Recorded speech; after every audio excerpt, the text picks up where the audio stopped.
Well, it looks like Bally Sports is at it again, this time announcing news that will significantly impact the Rangers and could cost them the return of Jordan Montgomery. We're talking about all that and more on this episode of Locked On Rangers. Let's get into it. You are Locked On Rangers, your daily Texas Rangers podcast. Part of the Locked On Podcast Network, your team every day.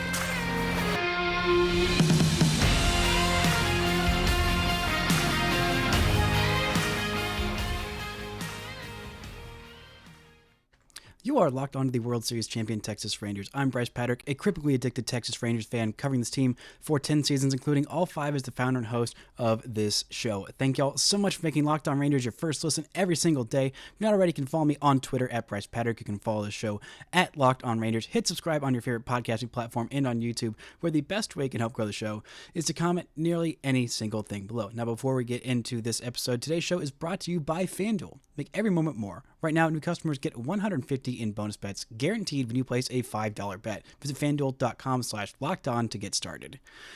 Now, some news came out today as of this recording, yesterday as you are probably listening to this, that Diamond Sports / Bally Sports, the whole conglomerate that owns Bally Sports Southwest and the rights for 11 MLB teams and a handful of NHL and NBA teams, they have come to a deal with Amazon to help them out of their financial woes. Now, the overall impact of this is that it's impacting MLB and the way that MLB handles its situation with this, and it seems like it has the main impact is that it has delayed the hearing that was supposed to happen on Friday between Major League Baseball and Diamond Sports, Bally Sports' conglomerate company. That hearing has been pushed back indefinitely.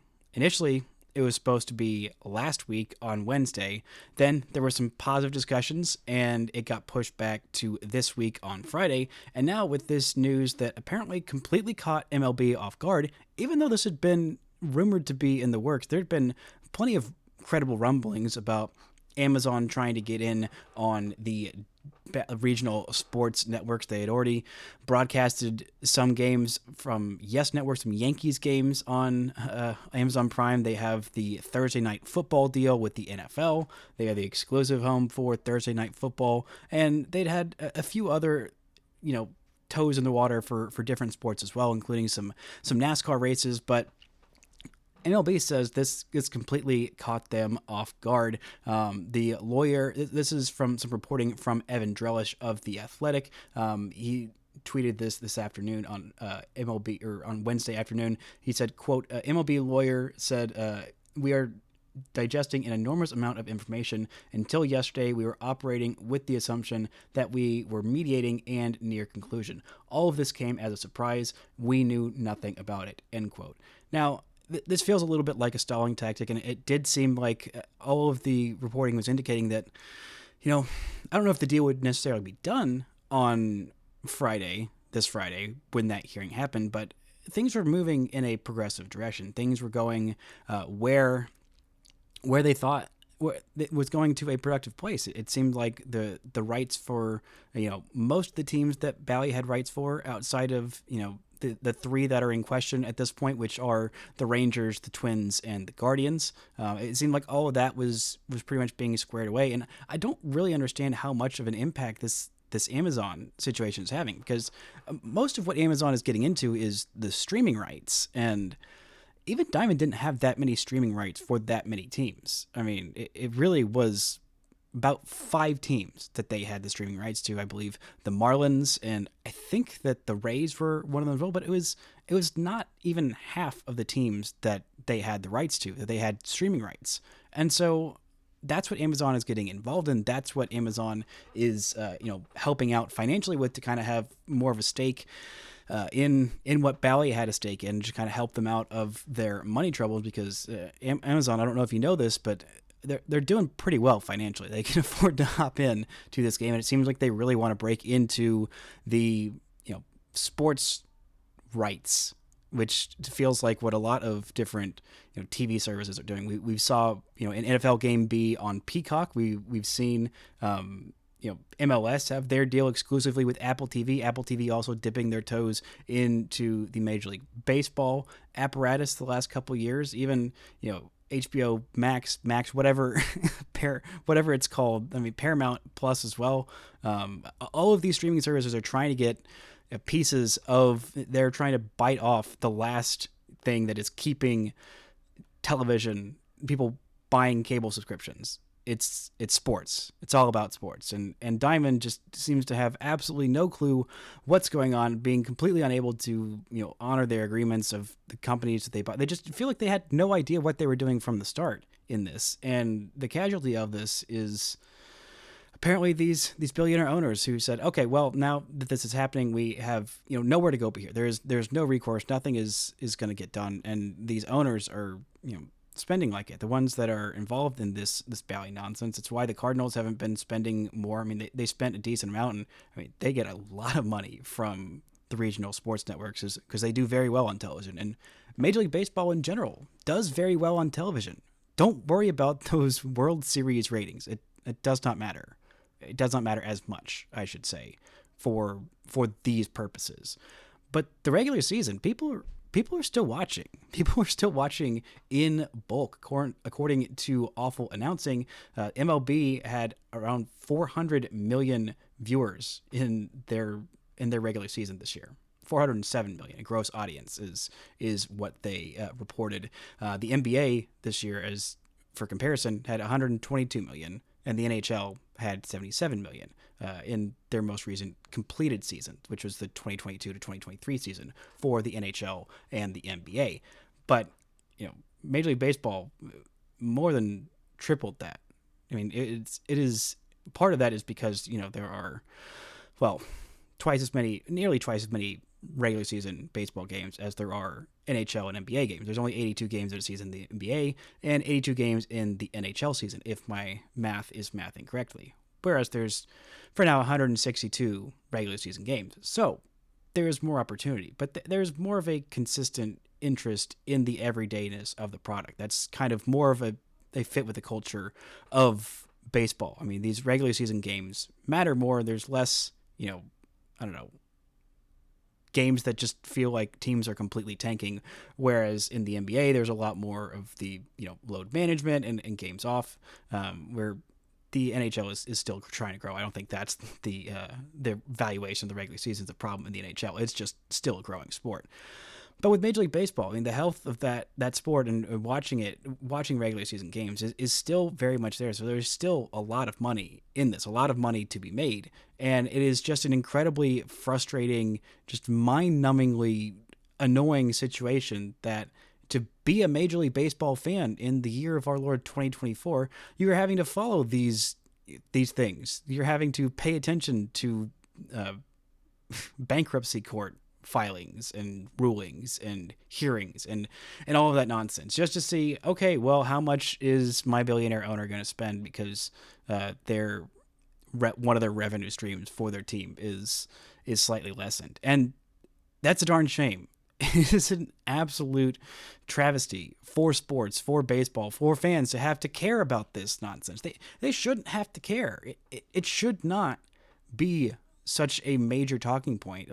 That's the reason why there are still so many good free agents out there, and there are a lot of them out there. I mean, there's still Jordan Montgomery out there. There is still the reigning Cy Young winner out there from the National League. There is still, one of the better relievers we've seen hit the market in many years, in Josh Hader. He's still out there. I mean, Clayton Kershaw is still also out there, and Cody Bellinger. There are a lot of very good free agents out there, not to mention Matt Chapman as well. I mean, not exactly the most loaded hitter market this year, but there's still quite a few good pitchers and a lot of good players in general on the market right now. And it's going to apparently take some more time for all of this to get resolved. It seems like the deadline is February 1st, according to Evan Drellich. The lawyer for Diamond identified February 1st as a deadline on their end concerning the Rangers, Guardians, and Twins. The lawyer also said he expects at least one of those teams to be engaging Diamond on discussions for a deal, quote, beyond 2024. So I'm hoping that's not the Rangers, because I don't want them to be the ones to continue to deal with this Bally, Sinclair, whatever Diamond, however many different names for the same garbage company that is ruining baseball and making things infinitely more difficult for everyone to care about this sport. And I just hope they finally get a deal done soon. Coming up, we'll look at the ramifications of what would happen if the Rangers do get shorted massively on what they're owed in their TV money, and if that means hope for a Jordan Montgomery reunion is finally gone. Right after this word from our sponsors. This episode is brought to you by Ibotta. The new year for many people means New Year's resolutions. One of those is to save money. So stop shopping without getting anything in return. Start getting cash on every purchase you make with Ibotta. Ibotta is a free app that gives you the most cash back every time you shop on hundreds of items, from groceries to beauty supplies to toys, so you can make sure you're beating inflation no matter what you're purchasing. The average Ibotta user earns $145 per year. That could cover the cost of an entire shopping trip.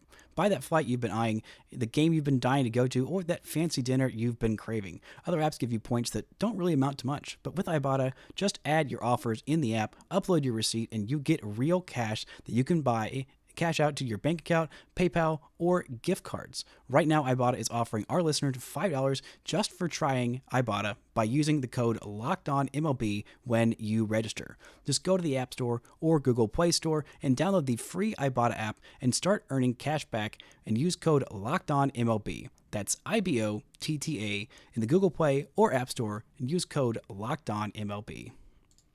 This episode is also brought to you by Jase. I know we come to sports for the escape the crazy realities of life, but can we talk for just a minute about preparing for tough situations? Whether you're on extended travel, bracing for a major weather event, or limited by yet another supply shortage, you are covered, my friend.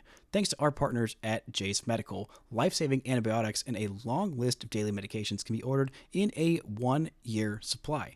Jase Medical has the Jase Case. The Jase Case is a pack of 5 different antibiotics to treat a long list of bacterial illnesses, including UTIs, respiratory infections, sinusitis, skin infections, among others. And this stuff could happen to any of us. Visit jasemedical.com and complete your physician encounter. It will be reviewed by a board-certified physician, and your medications will be dispensed by a licensed pharmacy at a fraction of the regular cost. It has never been more important to be prepared than today. So go to jasemedical.com and use offer code LOCKEDON to get $20 off your order. Now, you might have listened to that first segment and thought, okay, what does this mean? Why does any of this matter? Why should I, as a baseball fan, care about how much bankruptcy is happening to Bally, Diamond, Sinclair, whatever conglomerate of media entities? Why should I care? Well, you shouldn't have to.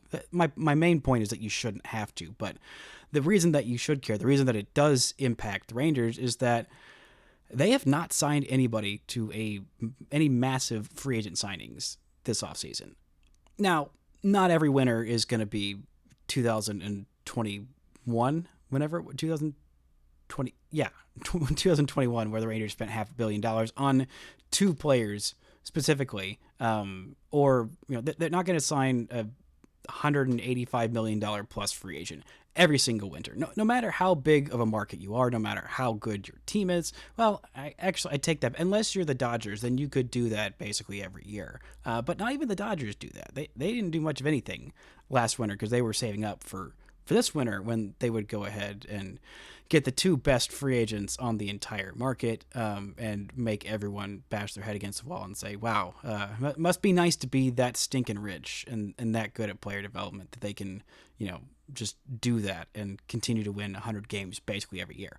But the Rangers, unfortunately, are not the Dodgers. They have as many world championships this millennia as the Dodgers, but they do not have the same level of regular season success or financial backing. And so, unfortunately, that means there's going to be less money to spend, it seems like, this offseason until this issue gets resolved. Now, what was supposed to happen on Friday when the hearing happened, or now is going to allegedly happen before February 1st, is that the Rangers were supposed to get $90 million, a flat check from Bally, Sinclair, whatever entity, and a one-time payment of $90 million.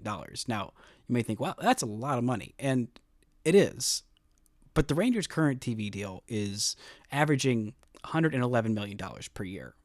And last year they did get that full amount of $111 million from Bally, Diamond, Sinclair.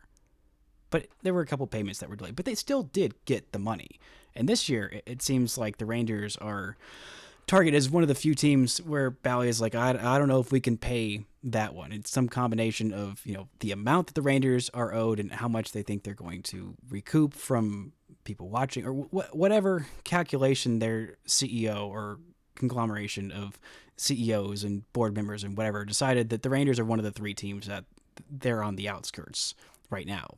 And with that $90 million check, the Rangers would seemingly have some kind of financial viability, some kind of short-term, assurance, because that $111 million, that's the biggest revenue stream for the Rangers. That's the biggest way that they make money is through their TV rights. That's pretty much the main way. There are other ways, obviously, buying merchandise and revenue sharing from merchandise, not directly from each T-shirt, whatever World Series memorabilia sold goes directly to the Rangers. It's a revenue sharing thing, which the Rangers are grateful for, and everyone's grateful for, because the Yankees could say, no, we're not going to do that, and we're going to make all the money off of Yankees hats sold around the world. But no, thankfully all the teams have agreed to share that evenly. That's about $30 to $40 million that they get from that revenue sharing. Then there's whatever they make in concessions, in ticket sales, as well as a few other different avenues for revenue. But TV is the main one, and you slightly understand a little bit of ownership's perspective if you want to go there. I really don't particularly want to give them that much benefit of the doubt, because there were so many lean years of the Rangers spending well below what they should have been for the team that they are, for the revenue that they were getting from their TV contract, from them being a top 5 market in Major League Baseball, and from being in such a big city, like just from the amount of people that could come to the stadium. Like, they should have been spending a lot more before they finally reinvested in this quick rebuild. But hey, they get credit for going into that luxury tax, just barely into it, but they went into it last year to acquire Max Scherzer and Jordan Montgomery and all the other signings that they made in the offseason, let alone the trades. It was the trades that really pushed them into the luxury tax the first time. But it seems like it's all in question of when. It felt like, until this new news broke, it felt like a matter of time before Jordan Montgomery re-signed with the Rangers. It felt like, not through any inside information that I have, more of a gut feel in reading the reporting on the wall of teams just kind of assuming that Jordan Montgomery was going back to the Rangers, that once this Bally thing got sorted, it felt like within like 5-10 minutes there would be an announcement from the Rangers, i.e. when the Braves just announced their own signing, because there have not been a whole lot of signings broken much before the Rangers actually announced it themselves. That's kind of been the MO of the Chris Young regime. But it felt like they were just in a holding pattern, waiting for Jordan Montgomery to come back. And it seems like that, it feels like maybe that's not going to be the case. I mean, who knows how much the Rangers are actually going to get from this bankruptcy hearing with this new wrench thrown in there, and whatever Major League Baseball is acting like this. They had no idea that Amazon was going to come in and be a part of it, which doesn't seem like it really even too greatly affects what's going to be going on with, at least with the Rangers situation directly, because they are not one of the teams whose streaming rights Bally owned. That has been clear for the last couple of years when they've tried to actually do that and market games directly to people in the market, as opposed to making them buy an entire cable subscription, which feels like the future that MLB is eventually heading towards, but Bally is trying to slowly get there. But I digress. This means it's very uncertain as to how much money the Rangers are going to be able to spend moving forward, and how much more they're even going to do in free agency. They haven't done much. Granted, they didn't really have to do all that much. It felt like, sign a couple relievers, bring back Monty, and then you're mostly pretty good. And so far they signed Tyler Malley, which was not something I anticipated, but it feels like a very good move, especially for 2025. We'll see how much it pays off for 2024 whenever he comes back. But especially with the Max Scherzer injury of him being out to midseason, obviously they need somebody to be at least a top 3 starter, at the very worst an actual number 3 in their rotation, because right now your number 3 starter is probably Dane Dunning. And I love Dane Dunning, and there is no shade to him. He was the Rangers pitcher of the year last year, and he earned it. But if he's your number 3 starter for the first half of the season, and we'll see how quickly Max Scherzer and Tyler Malley and Jacob deGrom come back for their injuries. But right now, it's a little bit precarious, and this diamond thing is throwing such a wrench into everything that it has so many ripple effects that it's just incredibly frustrating. I'm sure for Chris Young and company in that front office to just say, can we just have some kind of clarity on how much we can spend, when we can spend it, and when we can just finally bring back the World Series hero, Jordan Montgomery, because of all the things the Rangers have left to do, if that's the one move they make, I think they're in pretty darn good shape, because this team, despite being very underrated by many outlets, including one Brian Kenny and MLB Network and Fangraphs as well, this team is in a very, very good place, even if the worst case scenario comes to fruition and they can't bring back Jordan Montgomery. We'll talk about why in just a second, but first, this word from our sponsors. This episode is brought to you by FanDuel. The NFL regular season is over, but there is still time to get in on the action with FanDuel, America's number one sportsbook. Right now, new customers get $150 in bonus bets guaranteed when you place a $5 bet. That's $150 win or lose. You can check out their odds on MLB futures, like the Rangers. I believe last I checked were around 5th. Have the 5th best odds to win the 2024 World Series and go back-to-back. And if you're feeling like that's a little bit too low, you can go check out all the other odds. I'm sure they've still got some odds on the AL MVP favorite. We can see if Corey Seager can win his first ever AL MVP and go up from being second place finisher to the first place finisher now that Shohei Ohtani is in the National League. So check it all out. Go to FanDuel.com/lockedon and make your first bet a layup. FanDuel, official partner of the NFL. Now, let's say the worst case scenario for the Rangers, the rest of the Rangers offseason comes to fruition and they sign literally nobody else. I don't think that's going to happen. I don't think that's likely. But let's just say for the worry wart's sake that's what happens. Let's look at what this Rangers team looks like right now. I mean, their rotation is your opening day starter is going to be Nathan Eovaldi. Then your number 2 is John Gray. Then you have Dane Dunning, Andrew Heaney, and then your number 5's role is going to be either Cody Bradford or maybe, you get really optimistic, it's Jack Leiter, or maybe Owen White looks more like himself and he's fighting for that number 5 spot in your rotation. I don't know. Well, I have no idea what Owen White's going to look like next year, but it would be a good sign if he is competing with Cody Bradford for that number 5 spot in your rotation. And then midseason comes and you have Max Scherzer back. We'll see what version the Rangers get of Max Scherzer next year when he comes back. I don't think he's going to miss the entire season with this back surgery, but the version the Rangers got, while it wasn't Cy Young winning Max Scherzer, it was still a very good version of Max Scherzer. I mean, a 3.20 ERA in 8 starts, about a 1.5-ish WAR player. That's really, really solid. And I mean, we'll see how long it takes Jacob deGrom to get back. He's projected to get back in August. I think that's a pretty reasonable projection. You're really just hoping to build him back up to full Jacob deGrom-ness by the time you hit the playoffs.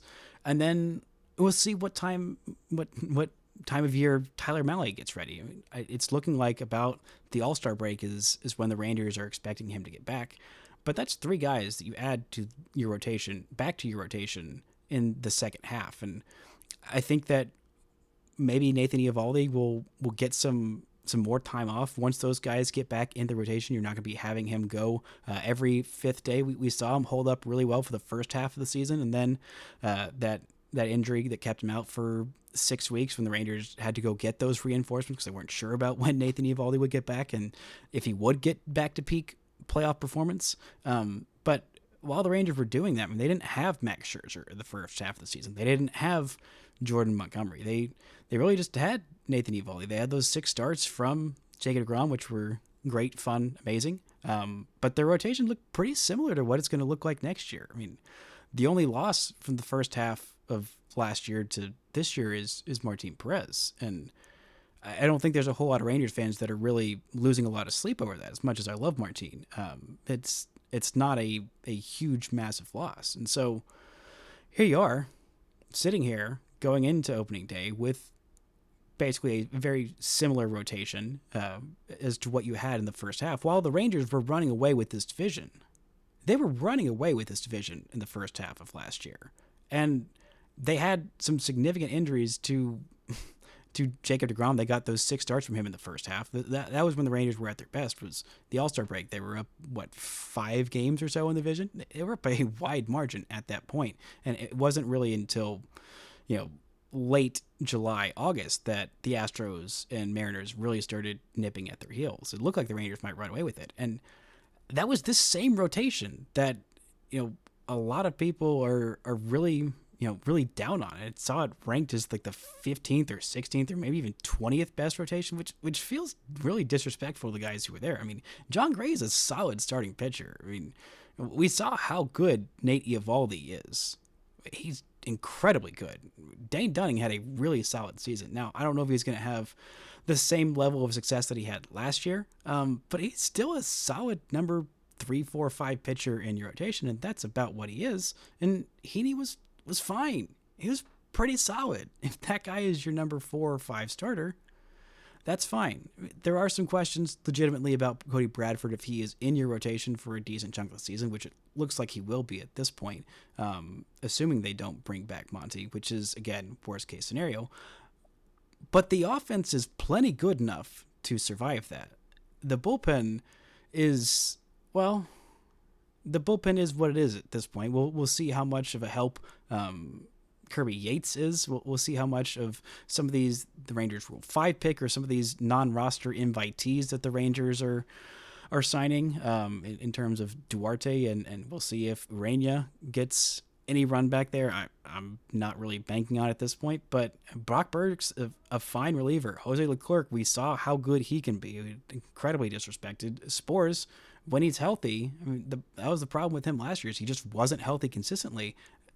That's a fine back end of your rotation. You kind of hope for a bounce back from Hernandez, but there's plenty of guys in the minors that are going to be fighting for a spot in that bullpen coming out of camp, like Antoine Kelly. Like, there are guys back there that can be a solid enough bullpen. Like, surely not everybody's going to be historically horrible like they were in 2023.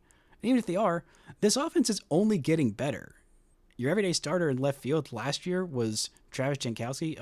There's a little bit of an upgrade there when you put in Evan Carter. Oh, your DH is Mitch Garver. Yeah, that's a bummer. You only got 87 games at him, and he was great. But Wyatt Langford is going to be a very, very helpful DH. And if it's not him, then you're going to see probably significant time from Ezekiel Duran, who was an above-average offensive player for the full season last year, even with his not historically, but extremely big drop-off in the second half. Like, oh no, you still have Josh Smith as your backup utility infielder. Him and Ezekiel Duran, those guys are your backup utility infielders. Those are 2 very good utility infielders to have. I think both of them have the ceiling of a guy who could be a second division everyday starter. And if those are your backups, then what are we doing overanalyzing if this team can be competitive next year? I mean, they're being projected for somewhere around 84-ish wins by FanGraphs. I mean, they're not projected to be a 90-win team or on pace to be a 90. Last year they were in Pythagorean record had them at 96 wins. They only won 90 games, but we all know that they were better than that. We saw that in the playoffs. But Adolis Garcia, again, being disrespected by FanGraphs projections and especially by the steamer, or more like the steaming pile of poo-poo is what I'm affectionately referring to it as, is saying that Adolis Garcia is the 9th best right fielder in baseball right now, according to MLB Network. Are you freaking kidding me?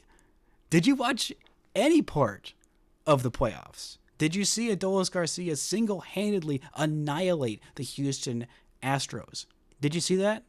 Did you see the number one rated moment of the entire postseason when he hit a walk-off home run in the 11th inning of World Series Game 1? Did you notice that?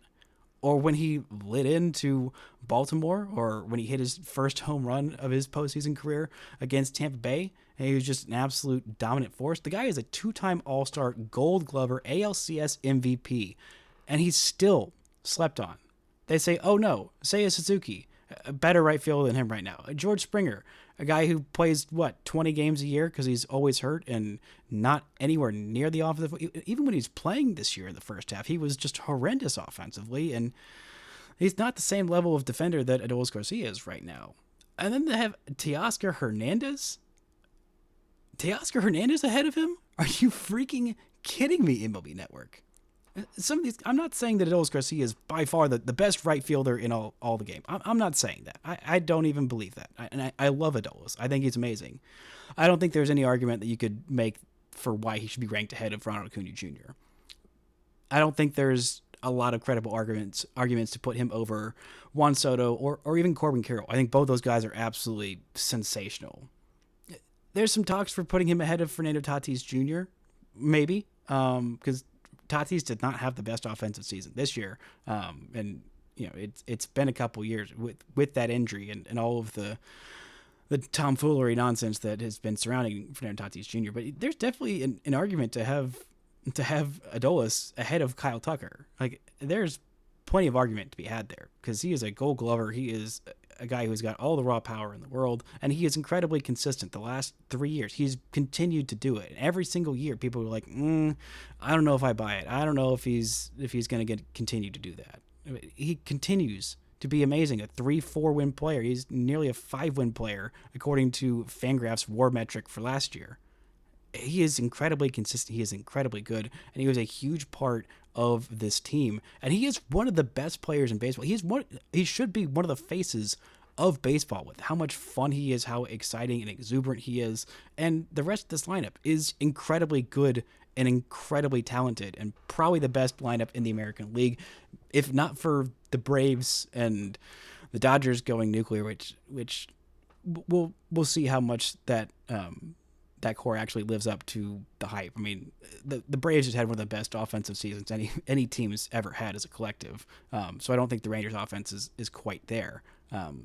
And I think they even got a little bit better this offseason. The Dodgers are incredible. But in the American League, I don't think there's any offense that's particularly close to how good this Rangers team is. Yeah, the Yankees got Juan Soto. Big whoop. It's Juan Soto and Aaron Judge and a collection of almost adequate players around them. They're not nearly as deep and as talented as this Rangers team, and even if the worst happens, the Rangers can't bring back Jordan Montgomery and he goes somewhere else, and that would be a huge bummer because the Rangers could very much use him. This team is plenty good enough to win the AL West. They are plenty good enough to compete and go on another very deep run in October, and oh yeah, they've got all the confidence in the world of adding these two young superstars to a incredibly talented nucleus, and they have all the confidence in the world themselves because they literally just won the World Series not 3 months ago. But hey, doesn't matter. Rangers are in a great place. No matter what happens with this Bally Sports nonsense, don't worry your head too much about it because instead of worrying about the TV rights, just go and watch some TV highlights of Corey Seager hitting a home run in the World Series, or Adolis Garcia hitting a walk-off home run in the World Series, because no matter what others think, no matter what else is happening, Texas Rangers are World Series champs, and no amount of TV money can ever take that away. Thank y'all so much for listening and subscribing, and until next time, don't forget to enjoy World Series champion Texas Rangers baseball.